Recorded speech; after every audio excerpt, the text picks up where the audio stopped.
Welcome back to Void of Fears. Before we jump into today's story, I've got to ask for a quick favour. If you could smash that like button, drop a comment below, and hit subscribe if you haven't already. It seriously makes a huge difference. YouTube's algorithm loves that stuff, and it pushes my videos to new viewers who might dig these stories too. I really appreciate every single one of you who takes the time to do that. It means the world to me and helps keep this channel growing. Alright, enough of me rambling. Let's dive into today's story. The room smells like copper and sweat and something else, something Thomas Reeves can't quite identify. Fear, maybe. Or desperation. The kind that seeps through your pores when you know time is running out. He sits in a chair that creaks every time he breathes, his face illuminated by the cold glow of a laptop screen that makes his skin look grey and corpse-like. There's a coffee cup beside him, but the coffee has developed a skin on top that suggests it's been sitting there for days, maybe longer. His eyes don't blink as much as they should. When they do blink, it's slow, deliberate, like he has to remind himself how. "My name is Thomas Reeves," he says to the camera, and his voice is rough. Sandpaper over wood. It's 3:22 in the morning, October 1st, 2045. In approximately 9 hours, I won't remember why my hands won't stop shaking. In 72 hours, I won't remember recording this. In a week, I won't remember who I am.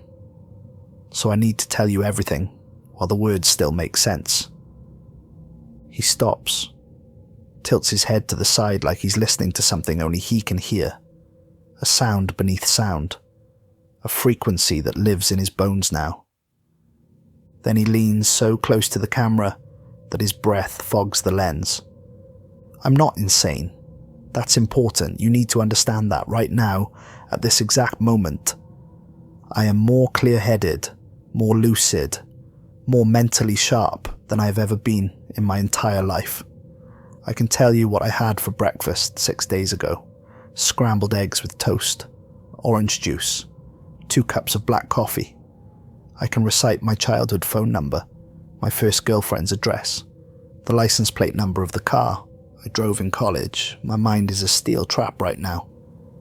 His voice drops to barely above a whisper, and he has to lean even closer. And that's what makes this so much worse, because I know that tomorrow I won't be. Tomorrow I'll be something less, something broken, something that forgot the most important thing it ever knew. He sits back, and in the harsh light of the laptop you can see how exhausted he is, how the last 76 hours have aged him years. "Let me tell you about the desert," he says. "Let me tell you what we found. And let me tell you why, in 163 days, everyone you love is going to die unless someone believes me." The Atacama Desert doesn't feel like Earth. Thomas had been there before, years ago on a different survey job, and he had remembered thinking it looked like Mars. Red sand stretching to the horizon, mountains in the distance that looked like they'd been carved by a knife, sky so clear and blue it hurt to look at. But this time was different. This time, the wrongness started before they even left the vehicle. It was June 14th, 2045, Saturday. A day that should have been like any other day. The kind of day that blends into all the other days until you can't remember it specifically, just know that it happened. But Thomas would remember this day for the rest of his life, however long that turned out to be. The temperature was 104 degrees at 9:30 in the morning when they arrived at the coordinates. The heat should have been oppressive, suffocating, the kind that makes you feel like the sun has a personal vendetta against you. But that wasn't what made Thomas's skin prickle with goosebumps despite the heat. It was the silence, not peaceful silence, not the quiet of an empty place. This was different. This was expectant silence, the kind of silence that happens right before something terrible occurs. The silence of held breath, the silence of things waiting. Diana Kozlov was the first to step out of the vehicle. She'd flown combat jets over the Arctic Circle during her military service, had landed planes with engines on fire, had kept her cool during equipment failures at 30,000 feet. Thomas had worked with her for 3 years and had never seen her hesitate at anything. But when her boots hit the sand, she froze mid-step. Her body went completely still, and for a moment Thomas thought something had happened to her. A heart attack, a stroke, something medical and inexplicable. But then she spoke, and her voice was quiet and strange. "Where are the flies?" It was such an odd thing to notice first. Not the absence of birds wheeling overhead, not the lack of lizards skittering across rocks, not even the complete absence of wind. Though that should have been the first thing anyone noticed. The flies. Because deserts always had flies. Even in the deadest, most inhospitable places on Earth, there were flies. They were hardy, adaptable, nearly impossible to kill. But here, in this place, there was nothing. The air was completely, impossibly still and empty. Raymond Fletcher was unloading equipment from the back of the vehicle, and his hands were steady and practiced. At 62, he was the oldest member of the team, a geologist who'd worked in 12 countries across 4 continents. He'd surveyed volcanic calderas in Iceland, underground rivers in Vietnam, impact craters in Australia. He'd seen the Earth's secrets, had read the planet's history in layers of rock and sediment. But Thomas noticed Raymond kept glancing over his shoulder at nothing. Quick, furtive looks, like he expected something to be standing behind him but could never quite catch it there. "Temperature's normal," Owen Briggs announced, staring at his instruments with a frown that made him look younger than his 26 years. Owen was brilliant, the kind of person who could fix anything with duct tape and intuition, who understood technology on an instinctive level that Thomas envied. Humidity's normal. Barometric pressure is normal. Wind speed is normal. Solar radiation is normal. Everything is completely, exactly, perfectly normal. But the way he said normal made it sound like an accusation, like the word itself was wrong. Isabel Grant had her camera out, an expensive piece of equipment she treated like a child. She was their photographer and documentarian, responsible for capturing everything they found. But she wasn't taking pictures. She was just standing there very still, looking through the viewfinder at the empty horizon. Thomas walked over to her, his boots crunching on sand that felt too soft, too fine, like it had been ground down to powder. "Isabel, you okay?" She lowered the camera slowly, and when she looked at him, her eyes were too wide. "My camera won't focus," she said. Her voice was very quiet, very controlled, the way people sound when they're working hard not to panic. "It keeps trying to auto-focus on something between us and the mountains, but there's nothing there, just air, just empty air. But the camera keeps insisting there's something there."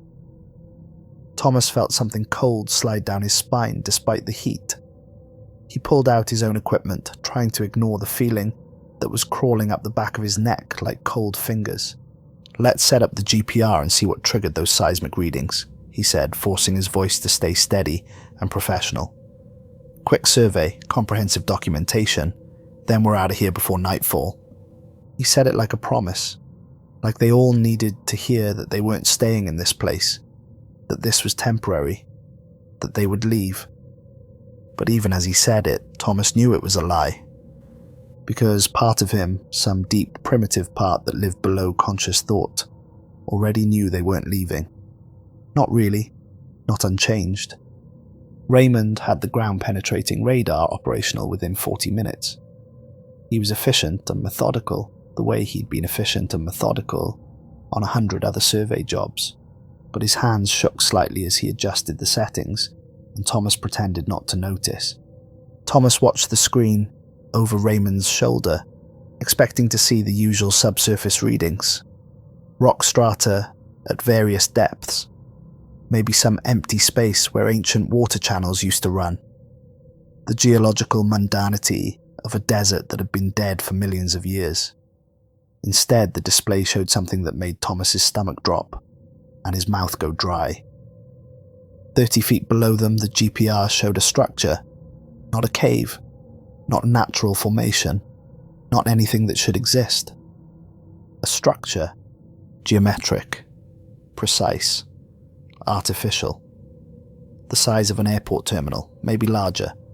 The readings showed walls that were too straight, angles that were too perfect, a layout that spoke of intelligence and purpose. "That can't be right," Raymond said, and his voice had gone completely flat, which meant he was terrified. Raymond's voice always went flat when he was scared. "Run it again." They ran it 3 more times, adjusting the parameters, checking for equipment malfunction, looking for any explanation that made sense. The image didn't change. Below them, hidden under sand and rock, something massive waited. "There's nothing on the surface," Diana said, and her voice shook in a way Thomas had never heard before.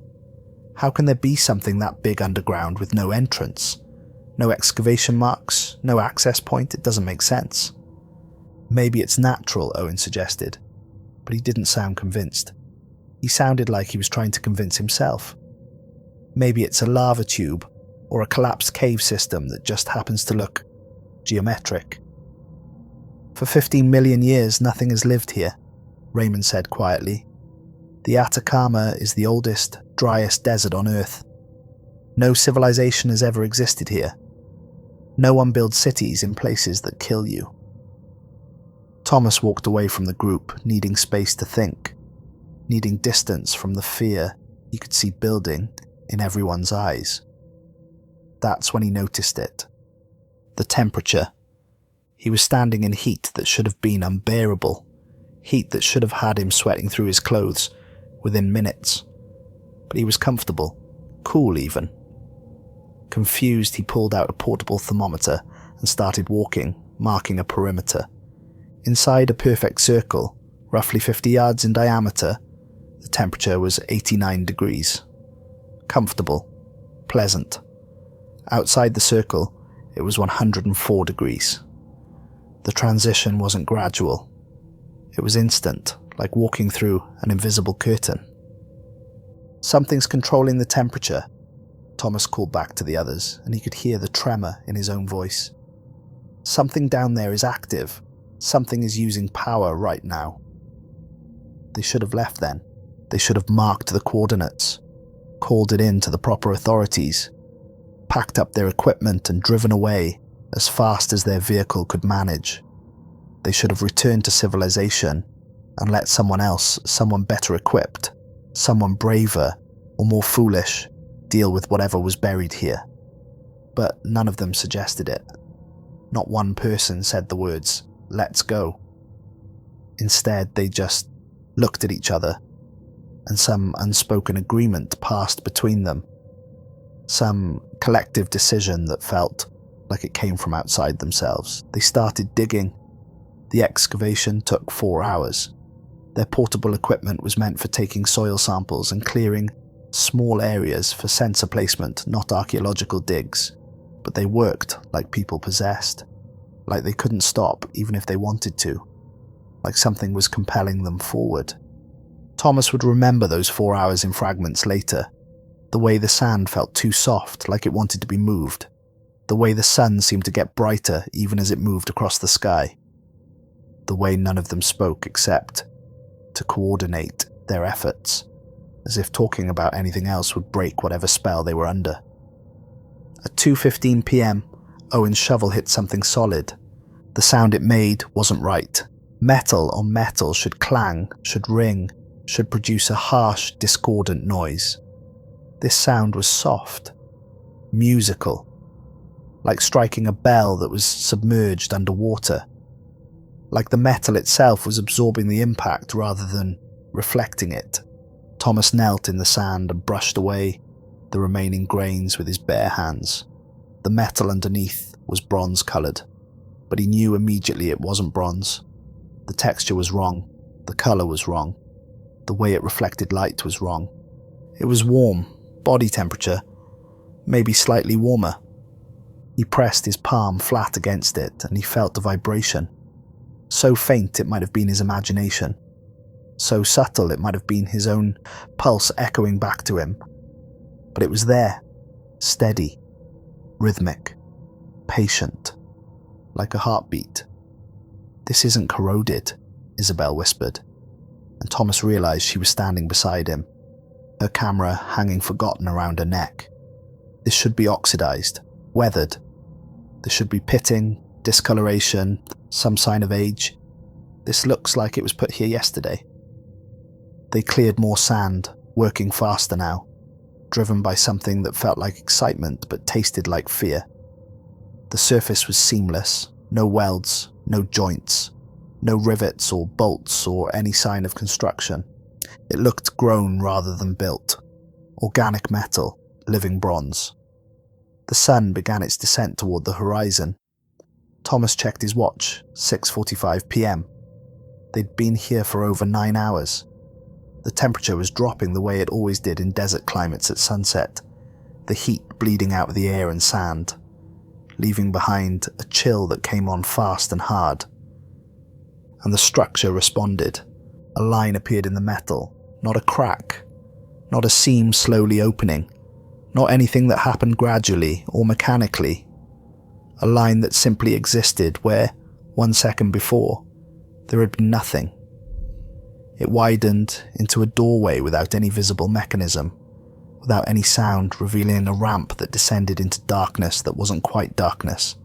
There was light down there, faint, blue, pulsing like a heartbeat. Thomas felt his body move toward the entrance before his brain caught up with his legs. Diana grabbed his arm, her fingers digging in hard enough to hurt. "Thomas," she said, and her voice was steady, but her hand was shaking. "We don't know what this is. We don't know who built it. We don't know if it's safe." But her grip was loose, uncertain, and Thomas could see in her eyes that she wanted to go inside just as badly as he did. That pull was in all of them now. An invitation that felt like gravity, like falling, like something you couldn't resist even if you wanted to. "We document it," Thomas heard himself say, and his voice sounded far away, like someone else was using his mouth. "We go in together. We stay together. We don't split up. And if anything feels dangerous, if anyone feels unsafe, we leave immediately. No questions, no arguments. We leave." They all agreed. They nodded and made promises about safety protocols and emergency procedures. Later, much later, Thomas would understand that the agreement wasn't theirs to make. The decision had already been made for them. The structure had opened. It had invited them inside. And they were going to accept that invitation no matter what they told themselves about choice and free will. The structure had been waiting, maybe for years, maybe for centuries, maybe for millennia. And now it had visitors. The ramp descended at a precise angle. Thomas knew enough about architecture to recognize intentional design. This wasn't natural. This wasn't random. Someone or something had built this with purpose, with specific intent. The walls were covered in grooves that might have been writing, or circuitry, or decoration, or all three at once. They formed patterns that almost made sense, that teased the edge of recognition, that felt like they should be familiar but weren't. Thomas ran his hand along one of the grooves as they descended, and he jerked back immediately. The groove was warm, not just warm from the ambient temperature, but warm in a way that suggested life, and it was slightly damp, like touching skin, like running your fingers along the inside of a mouth. "How deep are we?" Diana asked, and her voice echoed in the enclosed space, bouncing off walls that should have absorbed sound but instead seemed to amplify it. Thomas checked his depth gauge. 70 feet. But it felt wrong. It felt like they'd been walking for miles. The ramp should have leveled out by now, should have reached the bottom of whatever this place was, but it just kept going down and down and down, descending into the earth at that same precise angle.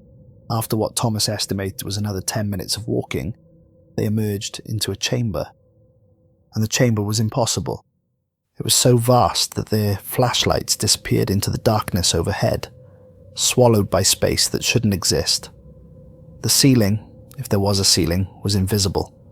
The far walls were shadows in the distance. The space was enormous, cathedral-like, but they had only descended 70 feet. The math didn't work. The physics didn't work. The reality didn't work. The chamber was filled with structures that Thomas's eyes refused to properly process.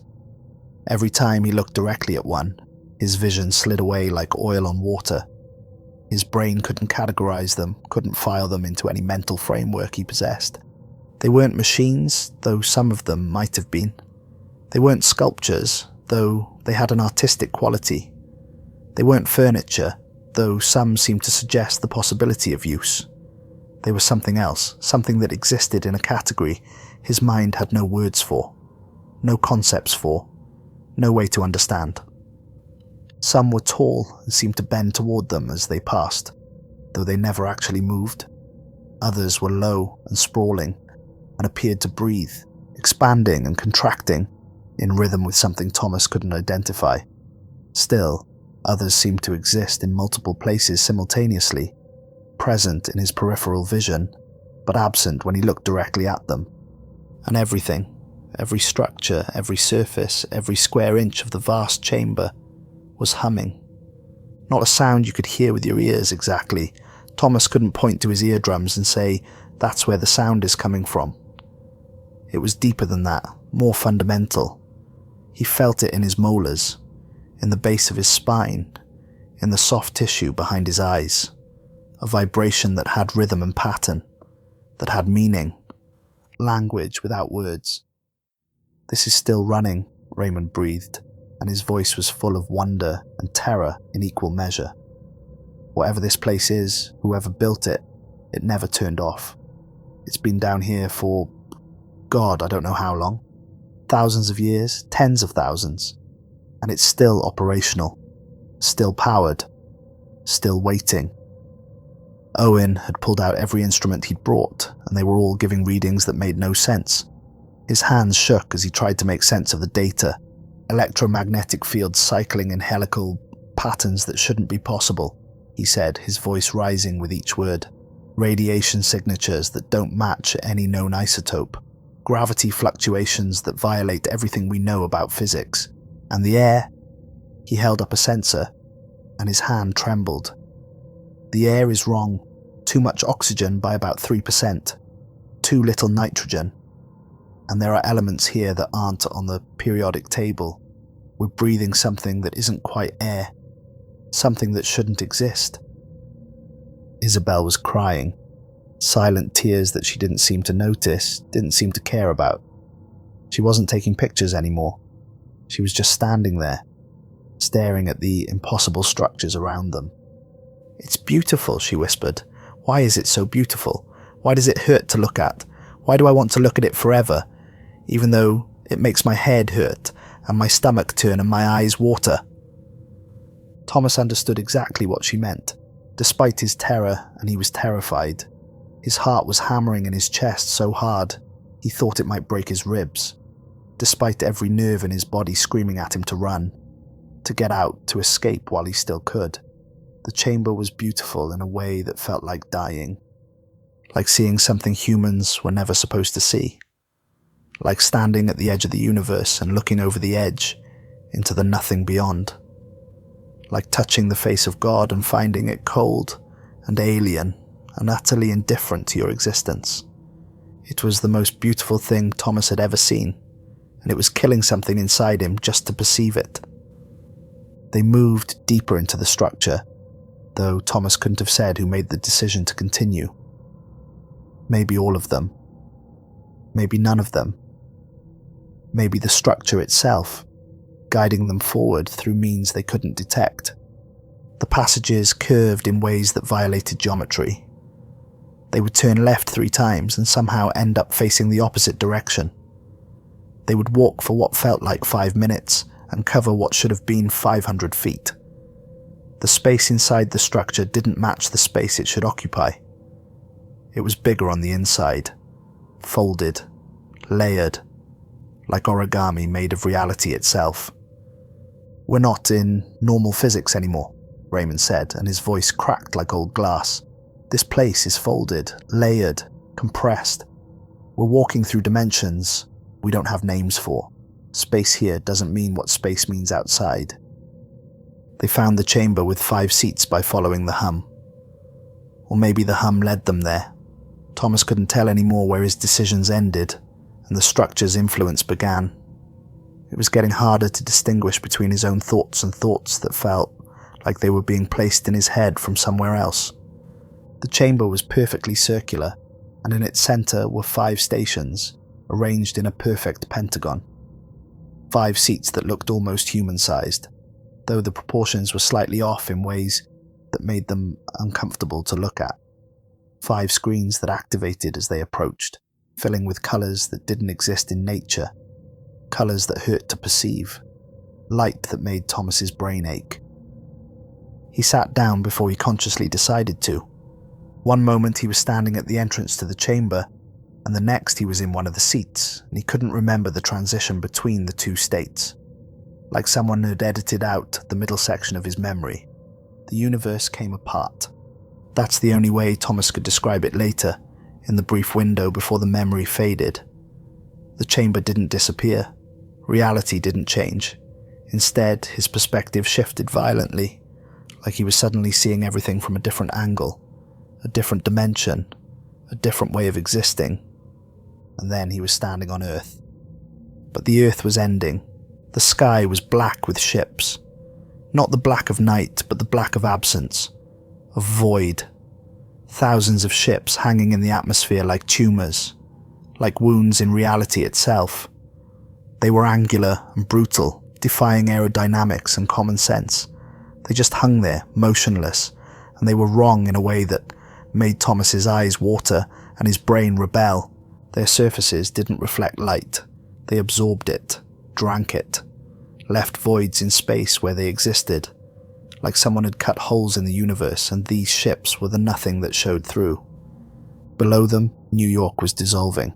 Not burning, not exploding, not being destroyed in any conventional way. Dissolving. Buildings came apart at the molecular level, their atomic bonds severing, their structures unmaking themselves. Matter was being converted to energy, and then to nothing. Skyscrapers that had stood for a century were simply ceasing to exist, floor by floor, atom by atom. People ran through streets that buckled and twisted like living things. Thomas watched them die in ways that violated causality. A man reached for a door, and his hand simply ceased to exist, not cut off but erased, like it had never been there. A woman opened her mouth to scream, and her lungs unmade themselves mid-breath, and the scream turned into nothing. A child fell and disappeared before hitting the ground. Not killed, but removed from reality entirely. And then he saw them. The aliens. They moved through the streets like water, but water that thought, that planned, that killed with purpose and precision. Their bodies defied every category. Thomas's mind tried to impose on them. He saw fragments, appendages that bent through space that wasn't there, surfaces that were somehow both concave and convex simultaneously, forms that existed in more dimensions than he could perceive. His brain kept trying to categorize them, to find familiar shapes, to make sense of what he was seeing, but they were fundamentally, irreducibly alien. They weren't like anything from Earth. They weren't like anything from human imagination or science fiction. They were something else entirely. They weren't invading. They were erasing, removing, making room for something that would come after. Humanity wasn't an enemy to be defeated. It was an infestation to be cleared, a problem to be solved, an obstacle to be removed. A timestamp burned itself into Thomas's vision, searing into his brain with painful clarity. March 15th, 2047, 6:47 a.m., 18 months away.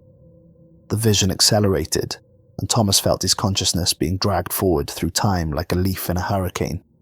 He saw first contact happening with horrible precision. 73 ships appearing simultaneously over 73 cities at exactly 6:47 a.m. Eastern Standard Time.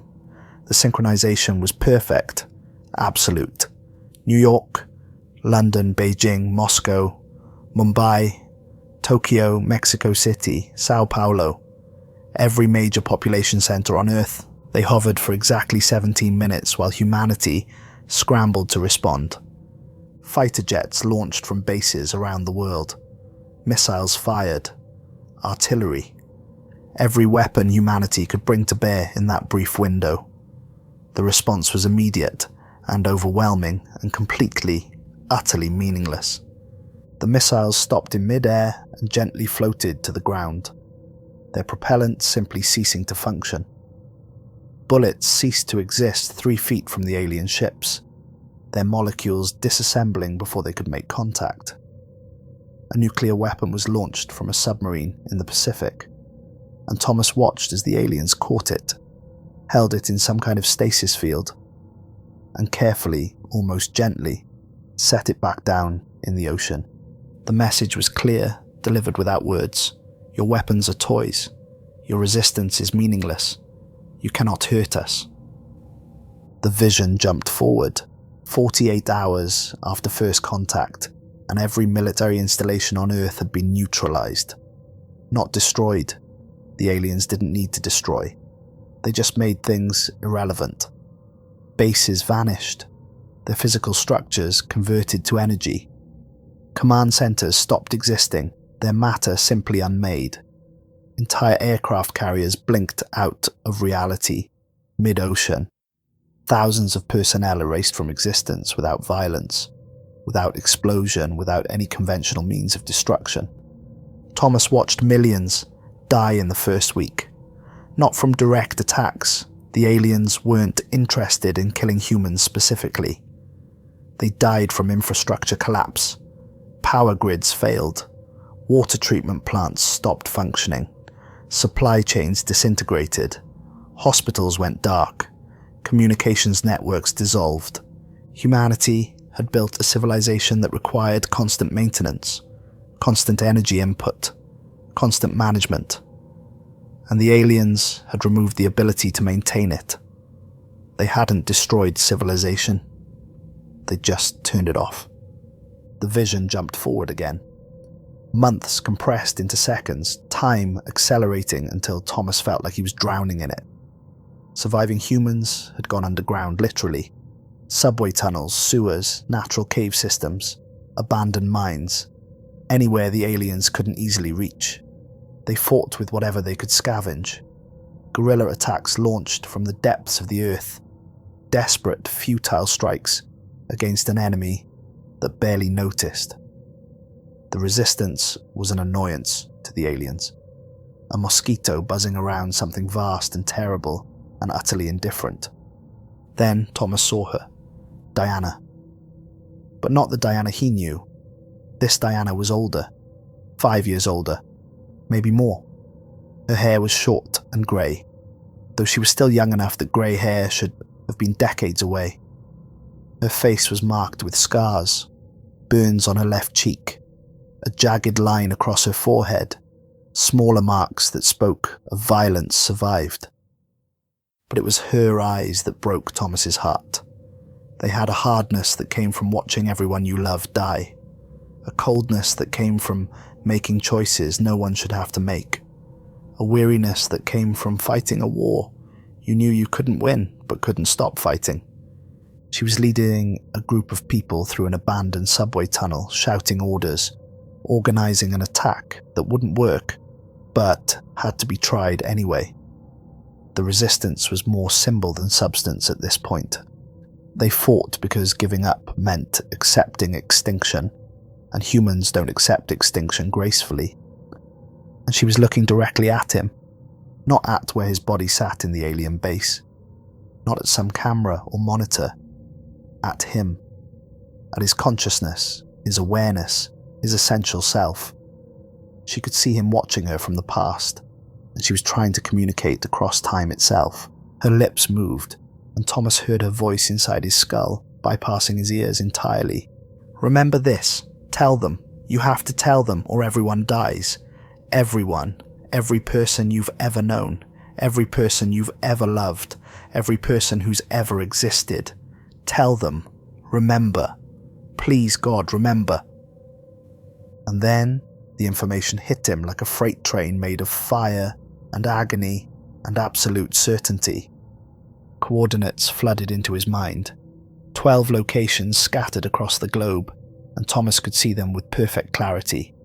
He could see the buildings, the landscapes, the specific rooms where alien scouts were already operating. Hidden, embedded, preparing. They'd been here for years, maybe decades, walking among humans, studying them, preparing for the invasion. They looked human enough that no one questioned them. They spoke human languages, had human jobs, lived human lives, but they were gathering intelligence, sabotaging defenses, ensuring that when the invasion came, humanity would be too fractured and confused to mount effective resistance. He saw faces of people who didn't exist yet, faces burned into his memory with perfect clarity, future resistance leaders whose survival would be critical. A woman named Carolina Vega, currently working as a mechanical engineer in Argentina, who would invent a weapon that could actually damage the alien ships. A man named Hiroshi Tanaka, currently a graduate student in quantum physics in Japan, who would discover how to detect the scouts. A child in Mumbai, currently 7 years old and unnamed in Thomas's vision, who would grow up to coordinate the global resistance and keep humanity alive long enough to learn, to adapt, to fight back. He saw architectural plans appearing in his mind like someone was burning them into his brain with a laser. Bunker designs that could withstand the alien weapons, underground facilities that needed to be built in the next 18 months. Specific locations where geography and human construction could combine to create safe zones. Places where humanity could hide, could survive, could regroup. He saw supply caches that needed to be established, food stores, water purification systems, medical supplies, seeds for crops, knowledge preserved in formats that could survive electromagnetic pulses and matter dissolution. The basic necessities of survival for a species that would spend years, maybe decades, living like rats in the walls of their own planet. He saw everything. The complete blueprint of humanity's extinction and the narrow, desperate, nearly impossible paths that might lead to survival. But underneath all that information, Thomas felt something else, something darker, something that made his soul crawl. The structure wasn't just showing him the future, it was testing him, measuring him, weighing him and his entire species on scales he couldn't see. The test was simple, elegant, and absolutely cruel. Can you remember? Can you hold on to this information long enough to act on it? Can you convince others? Can you spread this knowledge before it dissolves? Or will you let it slip away, proving that your species is too weak, too limited, too broken to deserve survival? The structure had given this test before. Thomas could feel that truth in his bones. It had shown this future to other species, other visitors, other desperate people looking into the face of their own extinction. And most of them had failed. Most species forgot. Most people lost the information before they could act on it. Most futures ended exactly as predicted. The structure wasn't trying to save humanity. It was asking if humanity was worth saving. Thomas became aware of the others connecting to their stations. He could feel their minds brushing against his, could sense the information flowing into them like water filling containers, shaped differently than his own. Diana was seeing the aliens' weakness. They coordinated through a specific frequency, 7.83 Hz, transmitted through crystalline structures embedded in their ships. The frequency synchronized their actions, allowed them to operate as a unified force rather than individual units. Disrupt that frequency, even temporarily, and the fleet would become individuals, vulnerable, mortal, able to be fought, able to be killed, able to be stopped. But the disruption required technology that didn't exist yet, required understanding of physics that humanity hadn't discovered. required crystalline structures that would need to be synthesized in ways that current manufacturing couldn't accomplish. It was possible, just barely possible, but only if they had time, only if they remembered, only if they could convince people to build things they didn't understand for reasons they couldn't fully explain. Raymond was seeing fortification points, locations around the world where humanity could make a stand. Not to win, winning wasn't possible, not initially, but to survive long enough to learn, to adapt, to become something capable of fighting back. He saw blueprints for structures that incorporated alien physics, that used their own principles against them. Buildings that could exist partially outside normal space, making them harder to target, harder to destroy. Underground complexes that folded through dimensions, providing space that shouldn't exist, shelter that couldn't be easily found. But the designs were already starting to fade even as he perceived them, like trying to remember a dream, the details slipping away the moment he tried to focus on them. Owen was receiving technical specifications, weapon designs that could actually damage the alien ships. Not destroy them, that would take decades more of development, but damage them, make them bleed, make them retreat, give humanity a fighting chance, power sources that could run underground facilities for decades without refueling, communication systems that couldn't be jammed or intercepted, that operated on principles the aliens wouldn't immediately understand, manufacturing techniques for materials that didn't yet exist. All of it was beyond current human capability, but all of it was achievable, just barely, if they had time, if they remembered, if they could make people understand. Isabel was seeing the human cost. She saw which cities would fall first, which populations would be targeted, which communities would be erased. The vision showed her death on a scale that made her want to stop existing, because how could anyone continue knowing what was coming? But she also saw who would survive. She saw the specific people who needed to be protected, who needed to be in the right places at the right times, or the resistance would fail before it began. She saw their faces with perfect clarity, mothers and children, scientists and soldiers, leaders and followers, the specific individuals whose survival would determine whether humanity endured or perished. And even as she saw them, the faces were starting to blur, to merge, to fade into indistinct memories that would be gone within hours. And Thomas saw the timeline, the strategy, the cause and effect, how every piece connected to every other piece, how the information each of them received interlocked to form a complete picture, how action or inaction at specific moments would cascade forward, determining whether humanity survived or joined the countless other species whose last moments were recorded in whatever database this structure maintained. He saw decision points, moments where the right choice would open paths to survival and the wrong choice would close them forever. He saw probabilities and percentages and the cruel mathematics of extinction. And he understood, in that moment of perfect clarity, exactly what the structure was offering them. A gift, knowledge that could save their species, but also a curse, because they would forget. The human brain wasn't designed to hold this kind of information. It would fade, leak away, dissolve like salt in water. They would have hours, maybe days, before it was completely gone.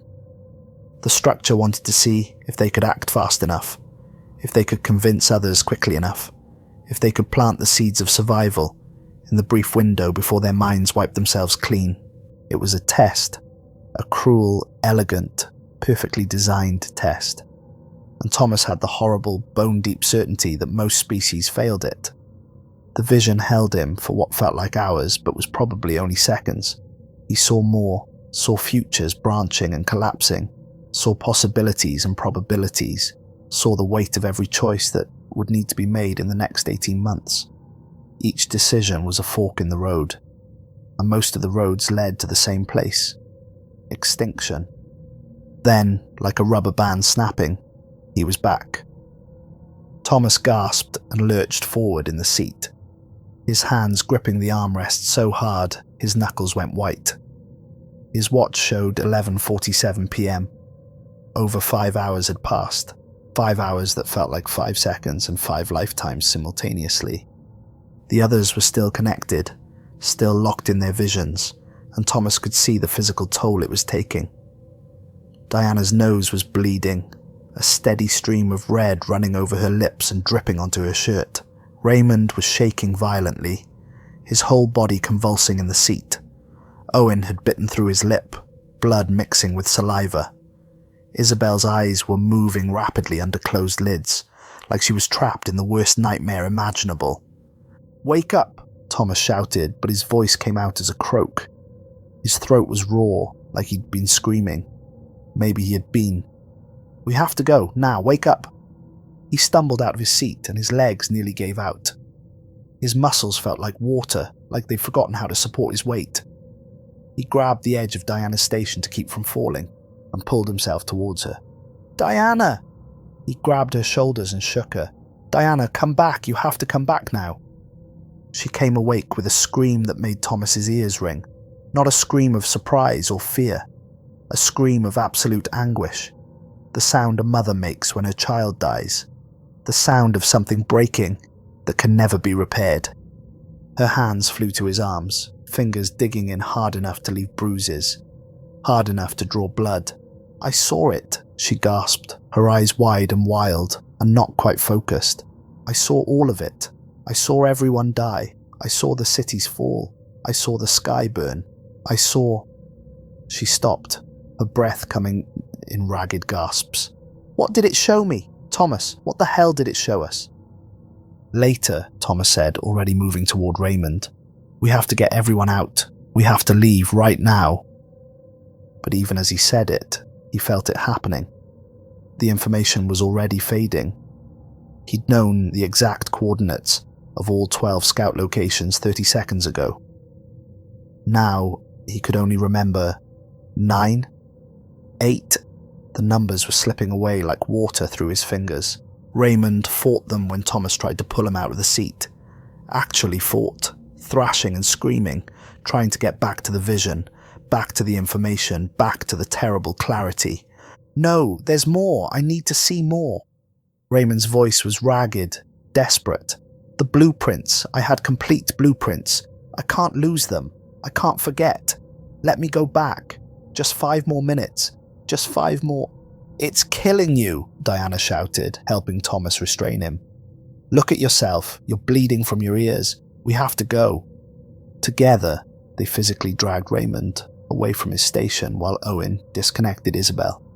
She came out of her vision silently, which was somehow worse than screaming.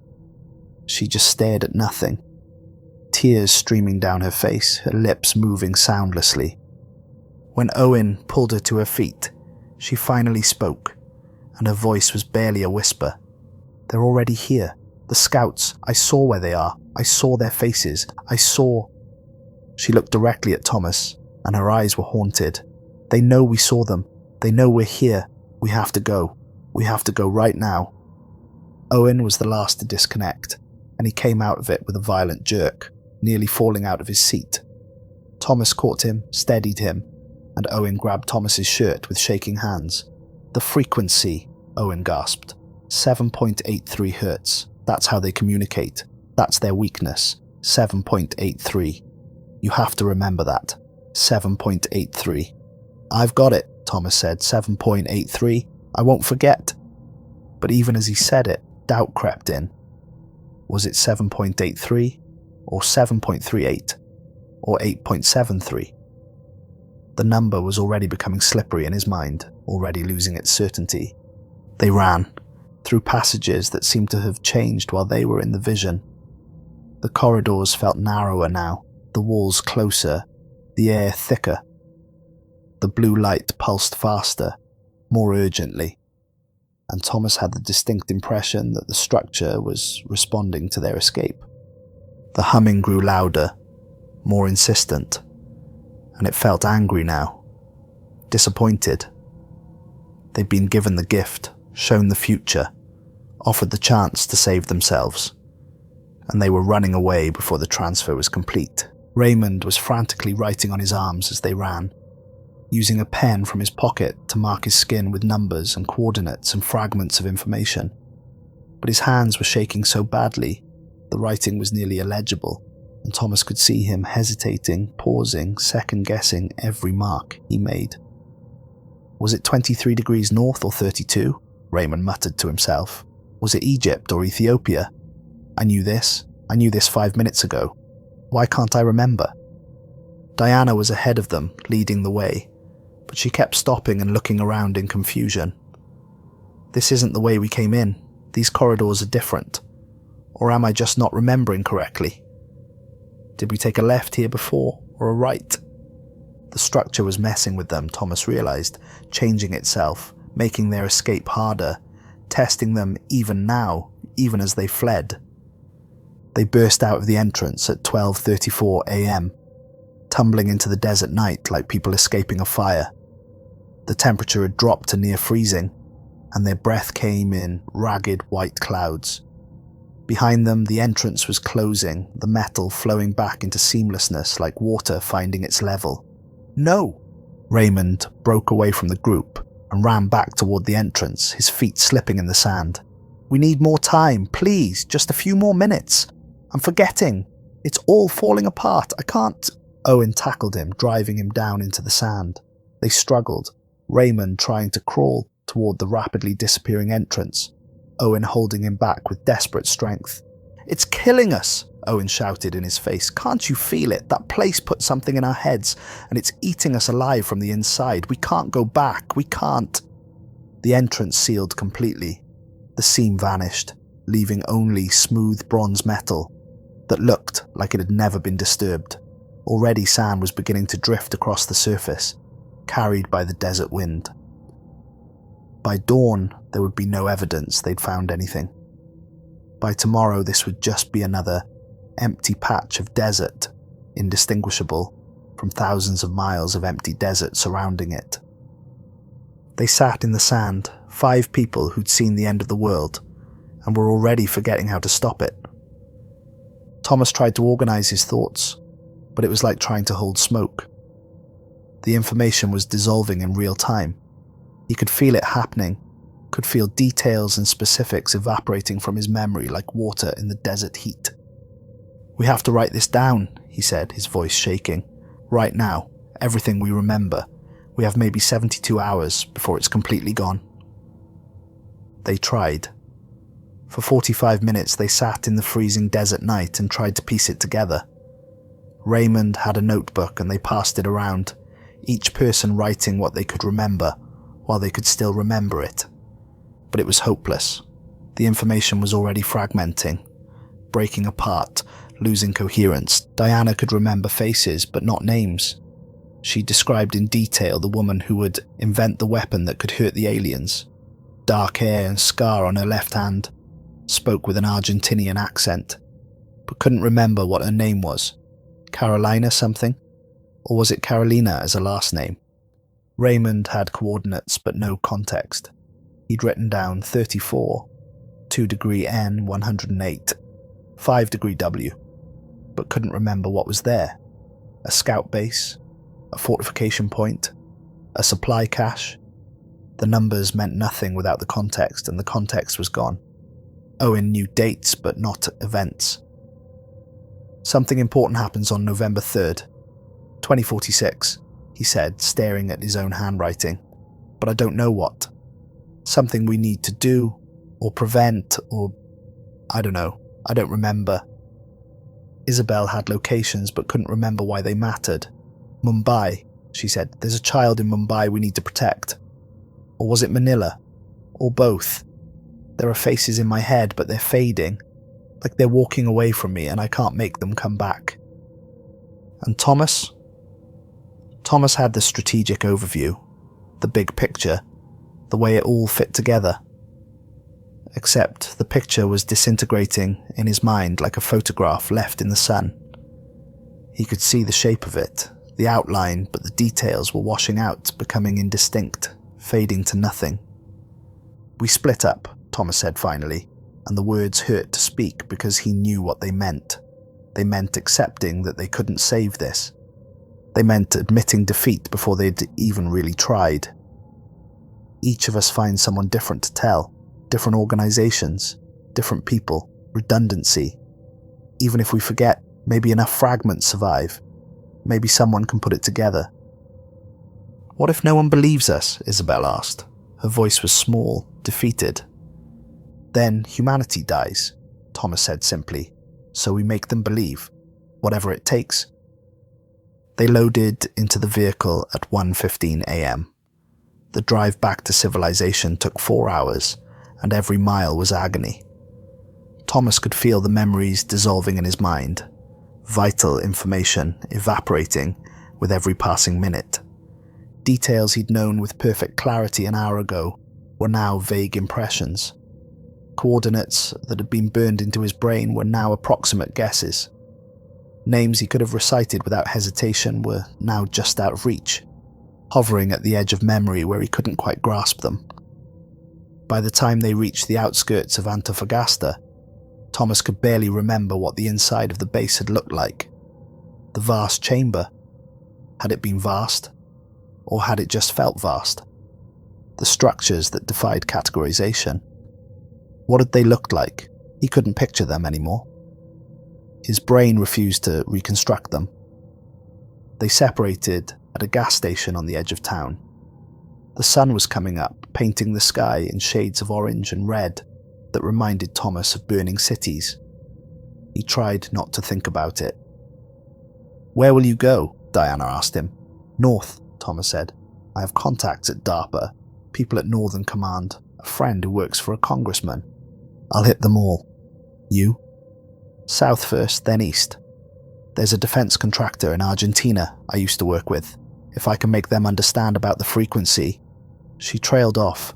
"If I can remember the frequency." 7.83, Owen said. 7.83 Hertz. I've got it written on my arm in permanent marker. I'm not forgetting that. But he said it with uncertainty, and when Thomas looked at Owen's arm, the numbers were already smudged from sweat and friction. The 3 inches looked like it might be an 8. Or maybe it had always been an 8 inches and Owen had written it down wrong. Raymond was heading east to the universities. "Academic institutions," he said. "They're used to dealing with strange data. Maybe if I can show them the coordinates, get them to investigate the sites." Isabel was going west to government facilities. "Someone has to listen," she said. "Someone has to take this seriously." They said goodbye without really saying goodbye. No hugs, no reassurances, no promises to stay in touch. They all knew this might be the last time they saw each other. They all knew that someone, probably multiple someones, was going to end up in a psychiatric facility, or worse. Thomas watched them drive away in different directions, and he felt like he was watching humanity's last chance scatter to the winds. He pulled out his phone and started making calls. The first call was to Marcus Webb, a colleague at DARPA he'd worked with on a previous project. It went to voicemail. Thomas left a message that he knew sounded insane even as he said it. "Marcus, it's Thomas Reeves. I know this is going to sound crazy, but I need you to listen. There's going to be an invasion. March 15th, 2047. I saw it. I saw the future. There are scouts already on Earth. 12 locations. I can't remember all of them, but I'm trying. Call me back. Please, this is real." The second call was to Dr. Sarah Chen, a professor at Caltech he'd studied under years ago. She answered, which was somehow worse than voicemail. "Thomas, it's 6 a.m. Is everything all right?" "No," Thomas said, "nothing is all right. Sarah, I need you to listen to me. I found something in Chile. An alien base. It showed me the future. We have 18 months before—" "Thomas," she interrupted gently, "when was the last time you slept? You sound exhausted." "I'm not tired. I'm not crazy. I saw—" "Have you been under a lot of stress lately? Sometimes when we're overworked, our minds can play tricks on us. Desert environments especially can cause—" "It's not the desert. It's real. I saw cities burning. I saw people dying. I saw—" Thomas, I think you should get some rest. Maybe see someone, talk to a professional. There's no shame in..." He hung up. The third call was to Colonel David Morrison at Northern Command, a military contact who owed him a favour from a previous survey job. Morrison answered on the second ring. "Reeves, what do you need?"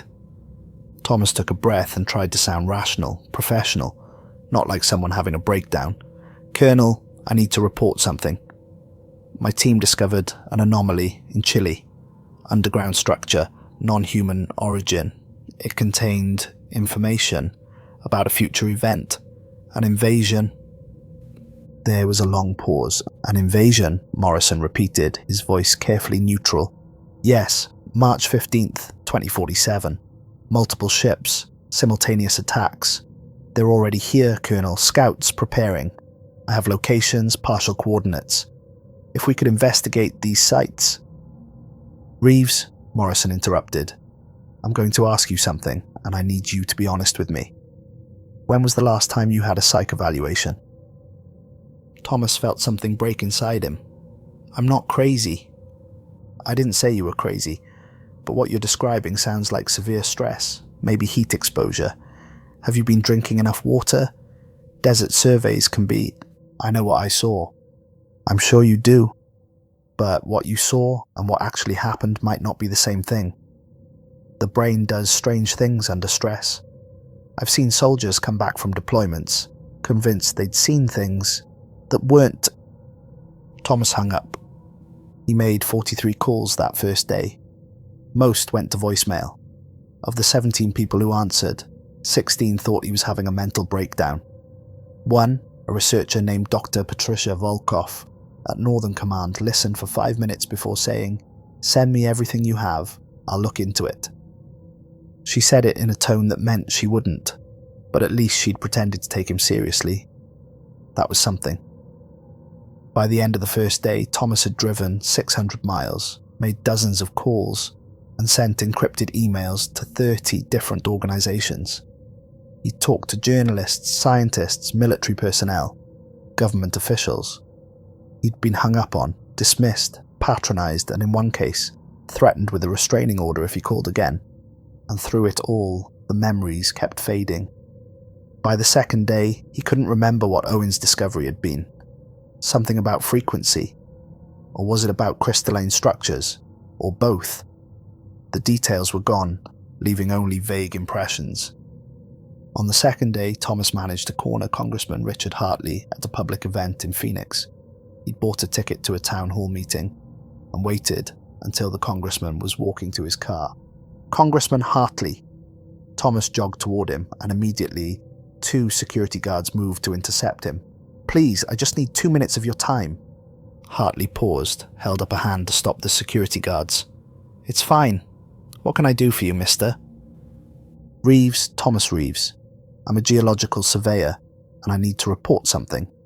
He spoke quickly, trying to get everything out before he was escorted away. "My team found an alien base in Chile. It showed us the future. There's going to be an invasion. March 15th, 2047. There are scouts already operating on Earth. 12 locations. We need to investigate them. We need to prepare. We need..." "Mr. Reeves," Hartley interrupted, and his voice was kind but firm. "I appreciate your enthusiasm, but you understand I can't act on information like this without verification, evidence, something concrete." "I have coordinates," Thomas said desperately. "Partial coordinates, and there are others. My team, Diana Kozlov, Raymond Fletcher, Owen Briggs, they each saw different pieces. If you could just talk to them. If you could just..." "I'll have my office look into it," Hartley said, already turning away. One of the security guards took Thomas's arm. "Thank you for bringing this to my attention." Thomas was escorted back to his car. He sat there for 20 minutes watching the congressman drive away, knowing that nothing would be looked into, nothing would be investigated, nothing would happen. On the third day, Thomas got the call about Isabel.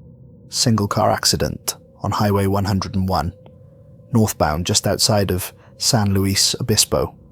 Lost control At approximately 11:30 p.m., crashed through a barrier. Vehicle rolled 3 times before coming to rest upside down in a drainage ditch. Died on impact. No other vehicles involved, no evidence of mechanical failure, no signs of alcohol or drugs, just driver error. Thomas stared at his phone for 20 minutes after the call ended. His hands were shaking so badly, he almost dropped it. It wasn't an accident. He knew it wasn't an accident. The scouts had found her, had tracked her, had killed her. But how could he prove it? How could he tell anyone?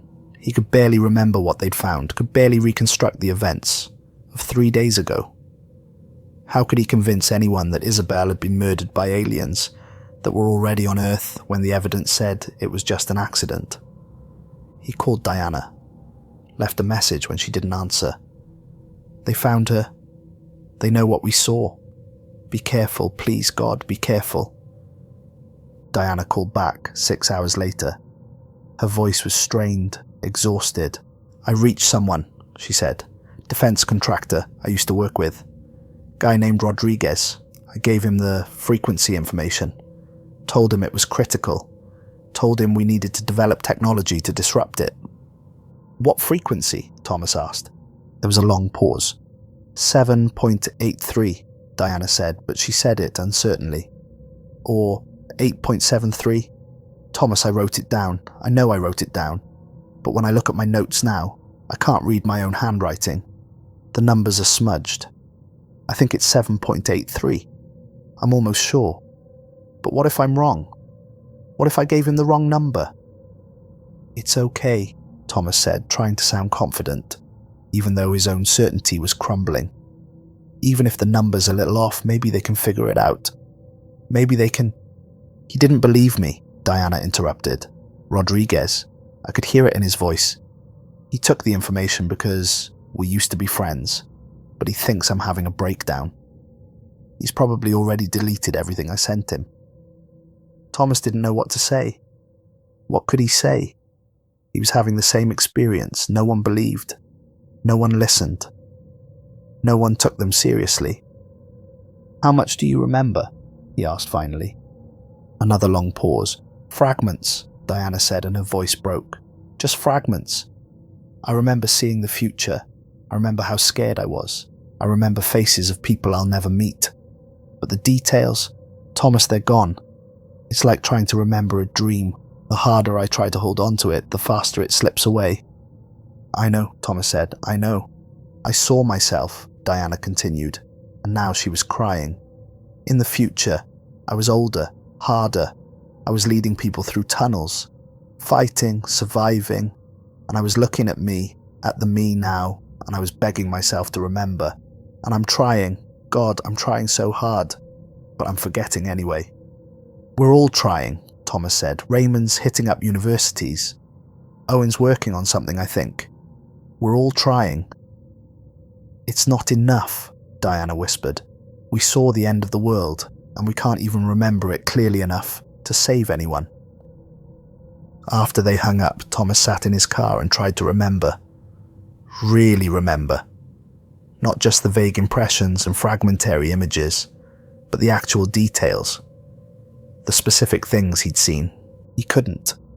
It was gone. Or going. The memory was like a photograph left in the sun. The image fading, colours washing out, details becoming indistinct until only the vaguest outline remained. He'd seen the invasion. He'd seen cities fall. He'd seen millions die.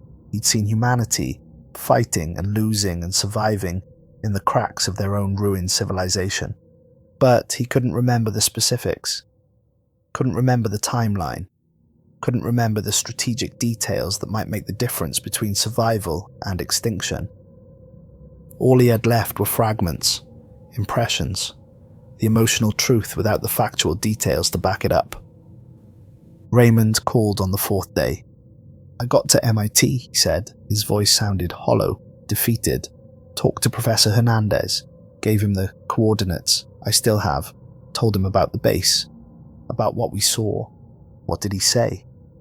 He was polite, Interested even, took notes, asked good questions. But Thomas... Raymond's voice cracked. He suggested I take a sabbatical, rest, maybe see someone. He thinks I'm burned out, having a stress-induced episode. We're not crazy, Thomas said, but he said it without conviction. Aren't we? Raymond asked. I've been looking at my notes, the coordinates I wrote down. Some of them don't make sense. Some of them are in the middle of the ocean. Some are in places that don't exist. Either I'm remembering wrong, or I wrote them down wrong, or I'm just... I don't know anymore, Thomas. I don't know what's real. The invasion is real, Thomas said firmly. March 15th, 2047. We have 18 months. Do we? Raymond interrupted. Do we really? Or did we see something that looked like a vision, but was actually just our brains breaking down under stress? How do we know the base was real? How do we know any of it was real? Because Isabel is dead, Thomas said. Because someone killed her to keep her quiet. Because... Or she got tired and fell asleep at the wheel, Raymond said. Or she swerved to avoid an animal. Or it was just an accident.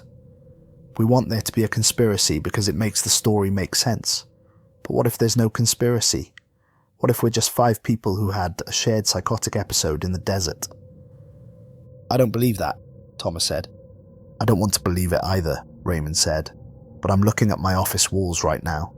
They're covered with maps and coordinates and notes I can't decipher. And I don't know why they're there. I don't know what they mean. I spent hundreds of hours on this, and it's all meaningless now. Raymond hung up. Thomas tried calling Owen. No answer. He left a message. Owen, it's Thomas. Call me back. Let me know you're okay. Owen didn't call back. Days turned into weeks. Thomas kept trying. He made more calls, sent more emails, approached more people. He drove to Washington, D.C. and tried to get meetings with officials. He was turned away, dismissed, ignored. He sent his testimony to news organizations. Most didn't respond. 2 sent polite rejection emails. 1 ran a small piece on their website about conspiracy theorists and the psychology of alien believers. He posted on forums and social media, trying to warn anyone who would listen. His posts were removed for violating community guidelines. His accounts were suspended. He was labelled a crank, a conspiracy theorist, someone having a very public mental breakdown. And through it all, the memories kept fading. By week 2, Thomas could barely remember the layout of the base. Had there been 5 seats or 6? Had the walls been bronze or copper or something else entirely? By week 3, he couldn't remember most of the coordinates. Couldn't remember the faces of the future resistance leaders. Couldn't remember the technical specifications Owen had received. By week 4, all he had left was the core truth. Something was coming. March 15th, 2047. They needed to prepare. But prepare how? For what? Against whom? The details were gone. In early September, he learned that Diana had been committed to Riverside Psychiatric Center. Voluntary commitment, the facility said, but Thomas wondered if it had really been voluntary. She'd been found in her apartment screaming about the invasion, about the scouts, about the frequency she couldn't quite remember. Her neighbors had called the police. The police had called medical services. Thomas drove to see her. The facility wouldn't let him in at first. Not family, not on her approved visitor list. But he waited in the parking lot for 6 hours, and eventually a sympathetic nurse let him in for 15 minutes. Diana didn't recognize him at first. She was medicated, her eyes glassy and unfocused. But after a few minutes, something seemed to click. "Thomas," she said, and her voice was thick, slurred. "Is that you?" "It's me," he said, taking her hand. "How are you feeling?" She laughed, but it was a broken sound. "I can't remember," she said. "I can't remember what I'm supposed to remember. There's something important, something critical, something that everyone needs to know. But it's gone. It's all gone." "I know," Thomas said. "I'm forgetting too." "Did we really see it?" Diana asked, and tears started running down her face. The future? The invasion? Or did we just lose our minds in that desert? We saw it, Thomas said firmly. I know we did. How do you know? Diana asked. How can you be sure when you can't remember the details? When nobody believes us? When all the evidence says we're just crazy? Thomas didn't have an answer. He left the facility feeling hollowed out, empty, like someone had reached inside him and removed something essential. By October, Thomas had given up trying to convince others. Instead, he focused on preserving what little he could remember. He recorded his testimony, wrote everything down that he could still access, created multiple copies, stored them in different locations, sent them to people he trusted, or at least people who might not immediately delete them. On October 1st at 3:22 a.m., he sat in front of his laptop and recorded his final testimony, the one that would be found 6 months later by documentary filmmakers looking for a story.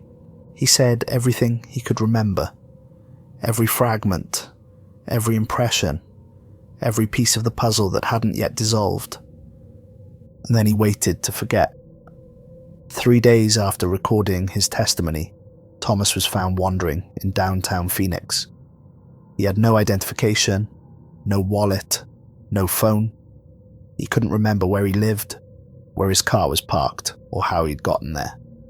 A police officer asked him his name, and he had to think about it for several seconds before answering. Thomas, he said finally. Thomas Reeves, I think. You think?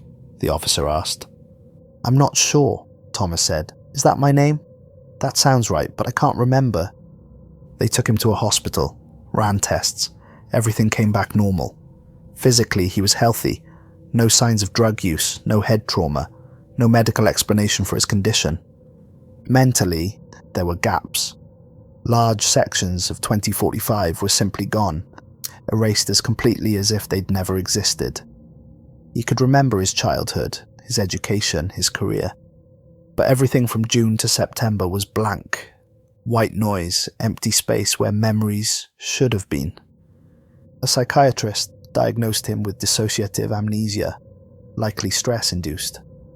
They kept him for 3 weeks, running more tests, trying different medications. Eventually, his brother came from California to take him home. You've been working too hard, his brother said, burning yourself out. You need rest. I can't shake the feeling I'm forgetting something important, Thomas said.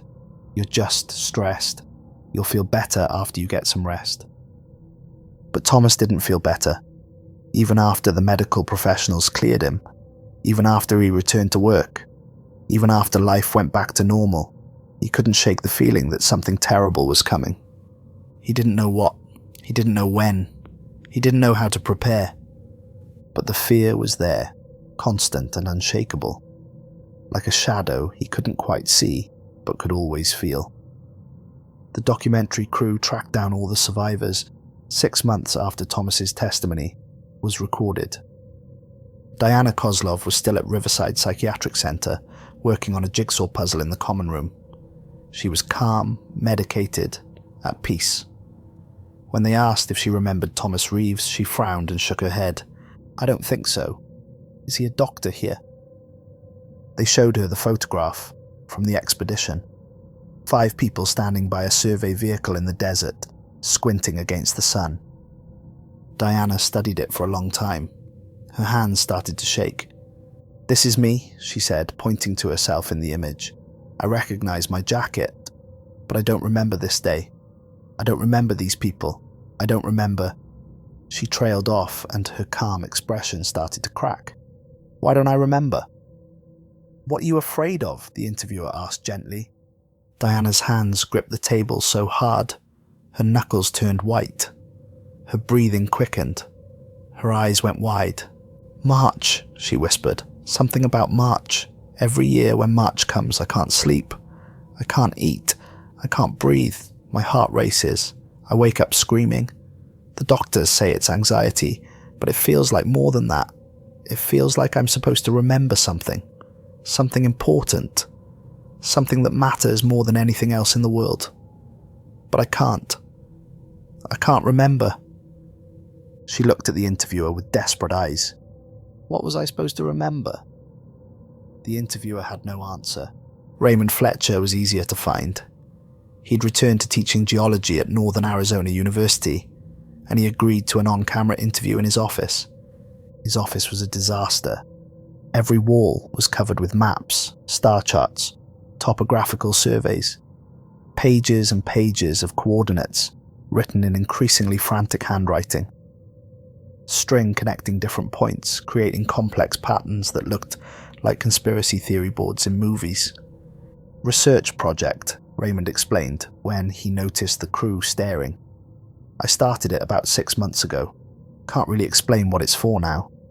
Can't even remember why I started it, but it feels important. They asked about the Atacama expedition. Raymond's expression went distant. We found something, he said slowly. I think we did. Something underground, but the details are fuzzy. The desert does strange things to perception, heat, dehydration, stress. Sometimes your brain fills in gaps with things that aren't real. Do you believe you found something real? Raymond looked at the walls of his office, at the hundreds of hours of work he couldn't explain. I don't know, he said honestly. Part of me says it was real, that we saw something important, but I can't remember what it was and nobody else believes us, and there's no physical evidence. So, maybe it wasn't real. Maybe we just had a shared delusion. What about these coordinates? The interviewer asked, pointing to the maps. What are they? Raymond stared at them like he was seeing them for the first time. I have no idea, he said. I spent months plotting those. I know they must mean something. Sometimes I wake up at 3 a.m. and come into my office and stare at them, trying to remember, trying to understand. But it's like trying to remember a dream. The harder I try, the further away it gets. Do you stay in touch with Thomas Reeves? Raymond's face went blank. Who? They showed him the photograph. Raymond looked at it for a long time. That's me, he said, pointing. That's definitely me. Same shirt I used to wear, same watch. But I don't remember this day. I don't remember any of these people. His voice dropped to a whisper. Why don't I remember? Owen Briggs was the hardest to track down. His last known address in Las Cruces had been abandoned months ago. Neighbours said he'd left in the middle of the night, loading his car with boxes and equipment, and drove away without saying goodbye to anyone. The documentary crew finally found him through a forum post where he'd been seeking specific electronic components, crystalline oscillators and frequency generators, things that didn't make sense together. He was living in a rented garage in Tucson, and when the crew arrived, they could hear the humming from outside. Owen opened the door looking like he hadn't slept in weeks. His eyes were bloodshot, his clothes were stained, and his hands had burn marks from soldering accidents. What do you want? He asked suspiciously. We're making a documentary about the Atacama expedition, the interviewer explained, about what you found there. Owen's expression changed. Something flickered across his face. Recognition? Fear? Hope? But then it was gone. Come in, he said. The garage was filled with equipment. Complex circuits, oscilloscopes, power supplies. And in the center, a device that looked like it had been built by someone who barely understood what they were building, but was desperately trying anyway.